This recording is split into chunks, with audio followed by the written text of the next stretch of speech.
I was broke. And when you get desperate for money, especially when your family's struggling too, you have to find a way to make money. And so I thought number one would surely be me. I thought I could be what I wanted to be.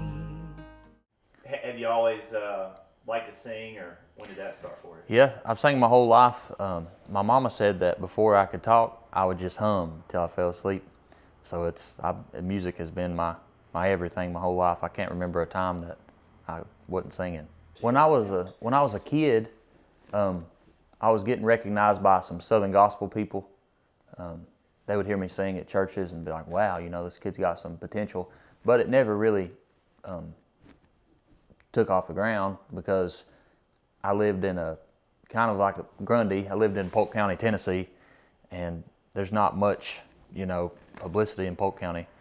But that's where it started when I was younger, just singing with my brother and my dad, and learned how to do trio things and harmony. When I was younger, I didn't really know the right words for harmony, but I could hear it, so I've been doing it my whole life. For those of us who aren't musically inclined, I mean, like what style of music would you say that you're doing or singing the most? Now I do mostly like country blues. My inspiration is like Ray Charles, and so I try to stay on that side of it. I'm country, but I also have a lot of soul in me, so I enjoy doing a little bit of both. You do your own songwriting, or a combination of that? I do, yeah. I do my own songwriting, but I also know that my intelligence only goes so far, so I, contact other people and let them help me along the way, and it's been a major difference having people that have been in the music industry help me write, and so came a long way, but it's all coming together. I mean, man, give us like as much of whatever backstory you want to share about your life path. And when I was a young kid in Pineville, Kentucky, before I moved to Tennessee, a man named Andy Williams, he was a sheriff in Pineville, Kentucky.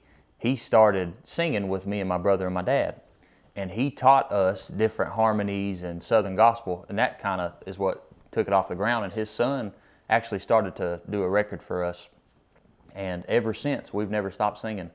And luckily now that I'm 23, I'm booked up every weekend singing somewhere, and it's usually trio stuff. If my band comes along, it's awesome, but the Southern gospel trio country is the heart of all of it. And from here to 10 years from now, I'd love to just be doing it full time. I love being a barber, and I love the clients and the relationships I make with my clients, but music is where I want to stay. I know a lot of even comedy, but certainly songs, they're born Right. out of either places of grief or tragedy or Right. experiences and that Right. kind of thing. So I don't know does your music kind of not lend itself to that or come from that place, or like when you do write your own stuff, like where are you getting inspiration? Right, for that? absolutely. No marriage was perfect, and I made a lot of mistakes that I had to learn from, and she had a whole lot of forgiveness in her through our relationship and our marriage. Everybody goes through things, but I never expected to lose her. And so my inspiration now is to just do it with everything in me. There's always going to be naysayers and things like that, but what she did for me and our love that we had for each other and the forgiveness and the ups and downs taught me a whole lot. And I have a new way of living now. I'm a completely different person than I was, when we were married. And losing her caused me to know that, or taught me to know that you just got to give it your all, and life's short. And so forgive people, learn from your mistakes and keep going. Why do I sing? Yeah. I sing because I feel like that's what God has placed as my calling on my life. And I sing because even from a young age, I realized that music is one of the most influential things in the world. And I don't like fake. And so I've learned in music that you can be yourself. you can branch out and touch people's lives with just your originality. So that's why I do music. Tell us about the place where you record some of your music and how Okay. you got hooked up with that. Right. So Alan Maggard in Big Stone Gap is where I recorded the cover of I Can't Even Walk Without You Hold My Hand. He's done about all of Ralph Stanley's stuff, and he's done things with George Jones and Vince Gill and Josh Turner. And Alan Maggard is a hidden gem in Appalachia because he's probably the best recording studio person you'll ever meet. He's down to earth, and I want to keep doing music with him. And it's just been a blessing to know him and learn from him. He told me on the phone one time, he said, Noah, I don't want to ever hold you back. You know, if you get to Nashville, awesome, but I want to help you any way I can on your way. And now I don't want to leave him. So Alan Maggard at Maggard Studios in Big Stone Gap is that's the way to go, in my opinion. What's that like to record in there? I mean, are you actively thinking about like, holy cow, this guy recorded here? That, Right. You know. Yeah, so when I was a child, I always seen Maggard Studios, and it's like my life had led up to that point. When I first walked in, I just kind of stood there with my mouth open looking around, and I said, man, I'm singing in the same exact spot that Ralph Stanley recorded all of his music. So it's just a dream come true. It's awesome to be in there. See all the history. There's so much history, pictures, and guitars that Alan has that it's crazy cool. Who else recorded there? So Ralph Stanley is recorded there. The McCameys have recorded there. Nathan Stanley is recorded there. Vince Gill, George Jones. I mean, that man has had about everybody in his recording studio. At the studio, you've gotten to hear, maybe see things. Right. That And the public never will. Right. I don't tell us something right. about that. Alan's got little snippets of things that nobody in the world has heard of, especially Ralph. And Ralph's life was it was so interesting, and so many people wanted his name and his sound on their music. So he has Ralph's tenor voice on so many things that people haven't even heard. And to hear those things, you know, you feel included. It's awesome. Where do you see things going? I'd love to do it full time and be able to financially take care of me and my family. So I see it building up. I see myself climbing. It's a slow process. And I have a TV show that I was on. It's coming out this summer with Fox, so be looking for that. And I'm just hoping, you know, the best scenarios happen. I'm hoping that I can just keep doing this and keep impacting people. That's my main goal. Maybe that steady climb versus the flash in the pan. Right. Yeah, that's what I've always been taught, especially by people that have made it in music, is blowing up is awesome. But if you have a steady incline instead of peaking all at once, then you have somewhere to grow and learn from. So by the time you do get successful, you have all this stuff that you have in your arsenal, you know, connections and friends that you've made along the way that are important, more important than, you know, making it. Where do you think barbering will fit in the store? Will you keep doing that? People come in with their cell phones videoing in here every day, and they all say the same thing. They say, Noah, you're not going to be barbering forever, which is kind of depressing because I enjoy being a barber. So even if I get big, I'll be cutting the people on my tour bus. So hopefully I'll always have some clippers around. Where did the whole barbering did music come first? Did barbering? How did those? So music came first, and then I was broke. And when you get desperate for money, especially when your family's struggling too, you have to find a way to make money. And so I knew I had a gift musically, but as an artist, you can branch out in a lot of things. And so I was obsessed with barbering when I was little. And I would just sit in barbershops and watch him the whole day. I'd watch him put his money in his pocket, and I thought, man, that's going to be me, hopefully. And so when I was younger, I started cutting my friend's hair, and then it just built up, and I wanted to do it full time. A lot of people wanted me to go to college, and now I'm more successful barbering than I would be, you know, if I had a degree. No, it doesn't hurt at all. Barbering actually financially helps me get to where I'm going. Especially, you know, some people, and it's not their faults, but some people local can't pay like other places, other venues. And so getting to cut hair during the week is saving me money to be able to go do chase my dream. Because I've learned something in music. You got to be broke for a little while to make it. And so barbering helps me to eat and have somewhere to sleep on these weekend trips doing music.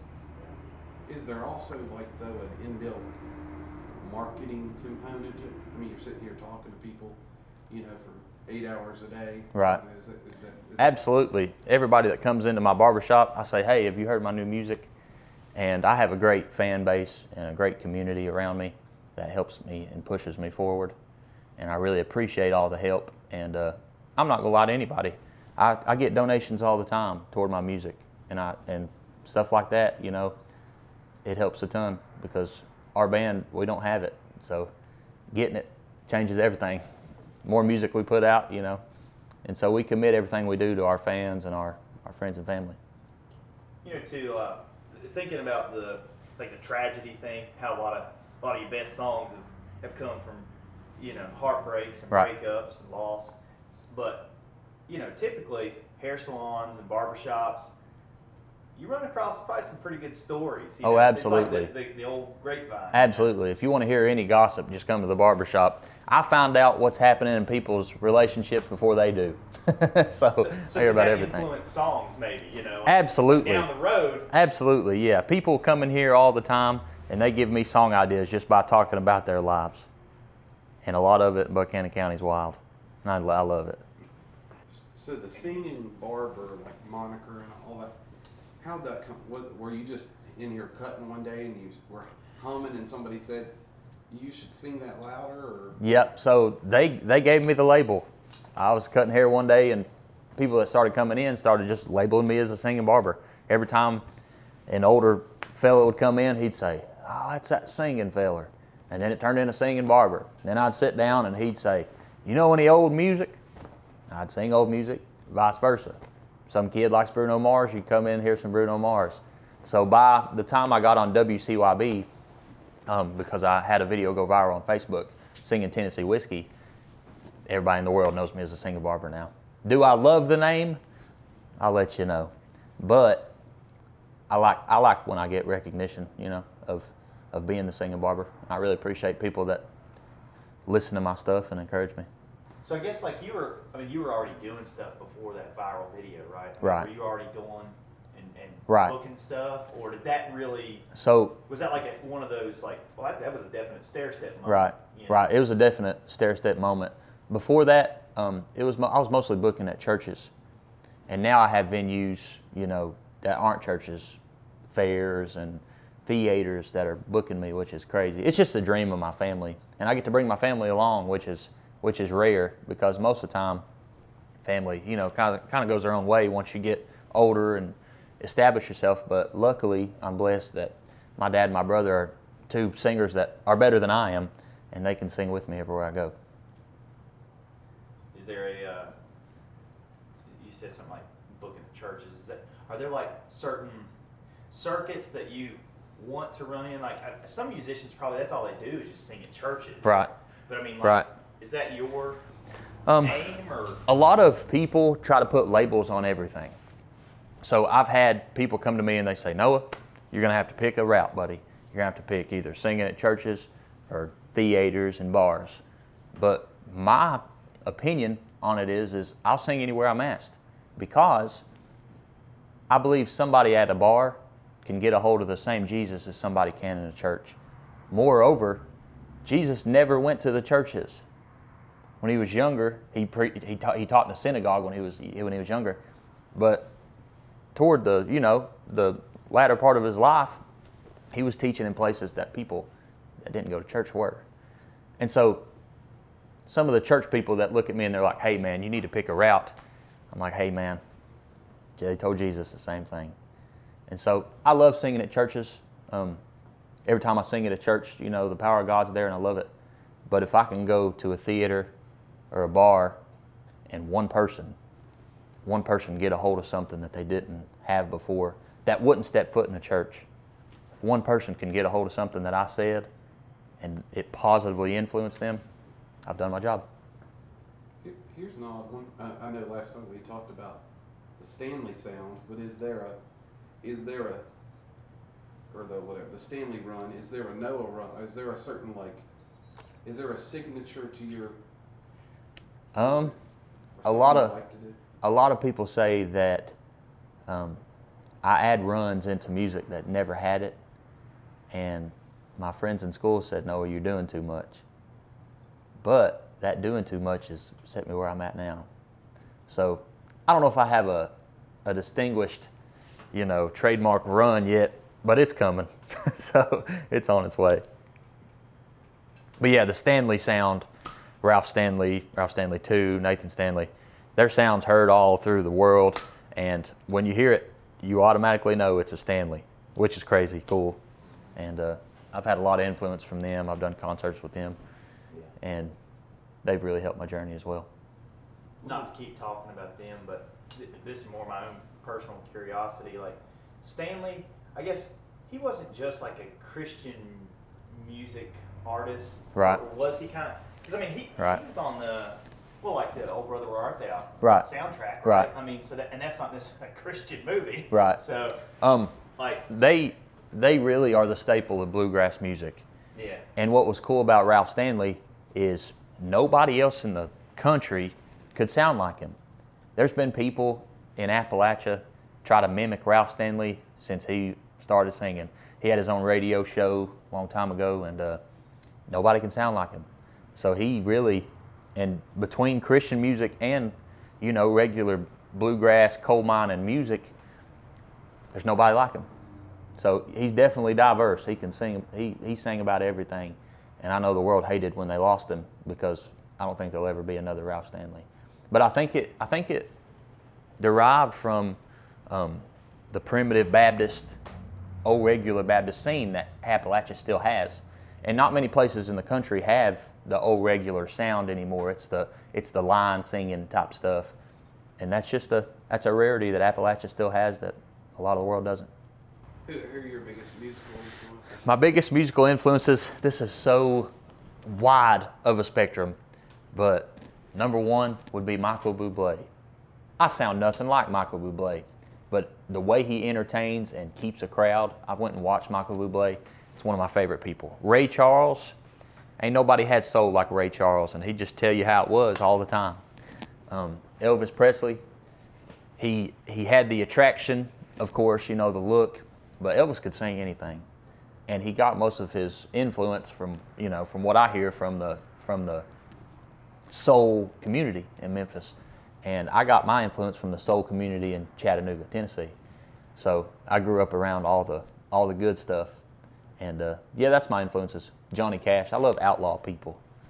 We won't get into that, but I love those people. So my influences have all just kind of accumulated into my sound.